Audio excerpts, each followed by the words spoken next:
اچھا، آپ نور ہونے کا بھی حضور کا انکار کرتے صلی ہیں. اللہ علیہ وسلم. حضور کو اللہ تبارک تعالیٰ نے فرمایا کہ تمہارے پاس آ گئی کتاب اور نور، تو اس لحاظ سے مجھے بتائیے گا کہ کیا آپ بالکل نور کا انکار کرتے ہیں؟ یار مجھے یہ بتائیں، ہر وہ گالی جو اہل حدیث کو آپ لوگ دیتے ہیں وہ میرے کھاتے میں کیوں ڈالتے ہیں؟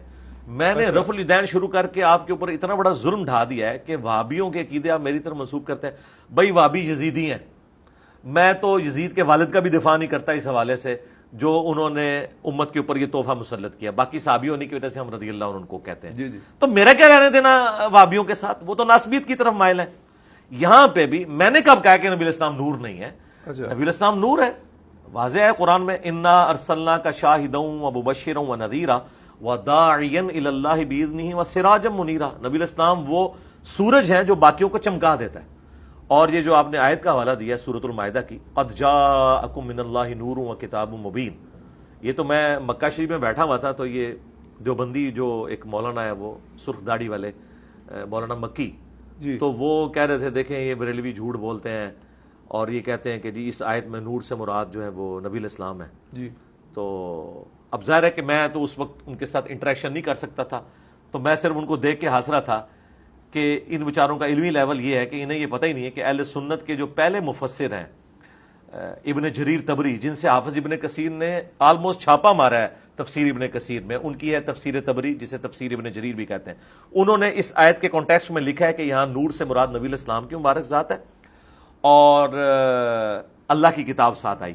اور نور سے مراد انہوں نے کہا نور ہدایت. یہ ذہن میں رکھیے گا، نور ہدایت ایز اے اسپیشی نبی الاسلام انسان ہے. اگر کوئی یہ کہتا ہے نبی الاسلام انسان نہیں ہے تو رسول اللہ کی توہین کر رہا ہے. کیوں؟ اللہ تعالیٰ نے ایز اے اسپیشی انسانوں میں انہیں مبعوث کیا ہے. سورہ بنی اسرائیل میں ہے اگر زمین پر فرشتے آباد ہوتے تو فرشتوں میں سے پیغمبر آتا. یہ انسانوں میں سے ہیں اور انسانیت کو ناز ہے کہ اللہ کے محبوب صلی اللہ علیہ وآلہ وسلم انسان تھے.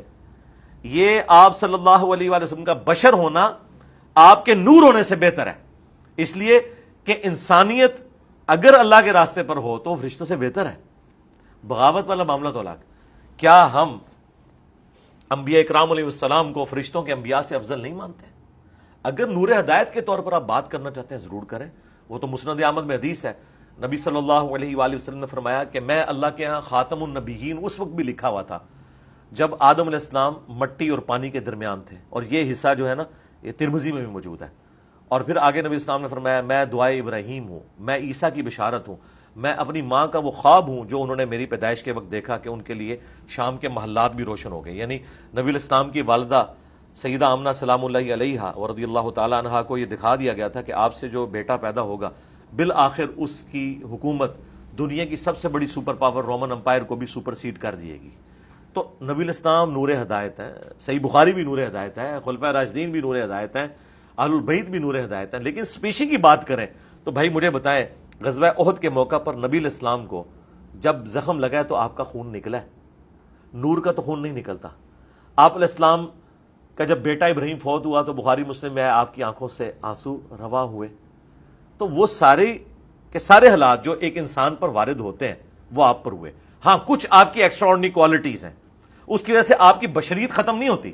مثلا بخاری مسلم میں آیا کہ نبی الاسلام نے فرمایا کہ ہم انبیاء کی صرف آنکھیں سوتی ہیں، دل جاگتا رہتا ہے. آپ تہجد کی نماز پڑھ کے اما عائشہ کہتی ہیں بعض اوقات آپ خراٹے بھی لے رہے ہوتے تھے، بہت اونچی آواز میں نہیں، نارمل. خراٹے لینا کوئی بری بات نہیں ہے، نبی الاسلام کی سنت ہے. اچھا. نیند کی حالت میں. جی اچھا. تو اما عائشہ کہتی ہیں میں آپ کے خراٹوں کی آواز سنتی اور پھر آپ اسی طریقے سے اٹھ کے جا کے نماز پڑھا دیتے. تو میں نے پوچھا تو نبی الاسلام نے فرمایا کہ ہم انبیاء کے دل جاگتے رہتے ہیں، یعنی انبیاء نیند میں بھی غافل نہیں ہوتے. اب یہ پروٹوکول اور کسی انسان کا نہیں ہو سکتا. نبی الاسلام کو اللہ تعالیٰ نے ایسی کوالٹیز دی ہیں جو آپ کے معجزات ہیں، لیکن اس کی وجہ سے آپ کی بشریت ختم نہیں ہوگی، وہ اپنی جگہ پہ رہے گی. دیکھیں نبی الاسلام پیٹھ کے پیچھے بھی دیکھ لیتے تھے، بخاری مسلم میں ہے. میں نے سنا وہابیزم کے ماننے والے معجزات کا بھی انکار کرتے ہیں. نہیں وہابی تو کوئی نہیں معجزات کا انکار کرتے، لیکن یہ میں مانتا ہوں کہ جو ایک پہلو ہے نبی الاسلام کی عظمت والا، اچھا، وہ ان سے اوور لک ہو جاتا ہے. انکاری نہیں ہے، اقراری نہیں ہوتے بہت زیادہ. جس طرح کے آپ کے بریلوی نبی الاسلام کی سیرت کے اتنے اقراری نہیں ہوتے، انکاری نہیں ہے، اقراری نہیں ہوتے. جب ہم ان سے بات کرتے ہیں کہ بھئی رفع الیدین سنت ہے، دوسری طرف تو ایک مسواک اور پیلی چپل اور پتہ نہیں کیا کچھ تم کرتے ہو، رفع الیدین کے بارے میں اتنے کیوں اس معاملے کو ہلکے لیے ہوئے ہو. تو دونوں طرف غلو ہوا ہے. لیکن ہم تو جو بھی کتابوں میں رپورٹ ہو گیا ہم منو ان اسی طریقے سے بیان کرتے ہیں. ہم نے ڈنکے کی چوٹ پہ نبی اسلام کے سارے معجزات بیان کیے ہیں.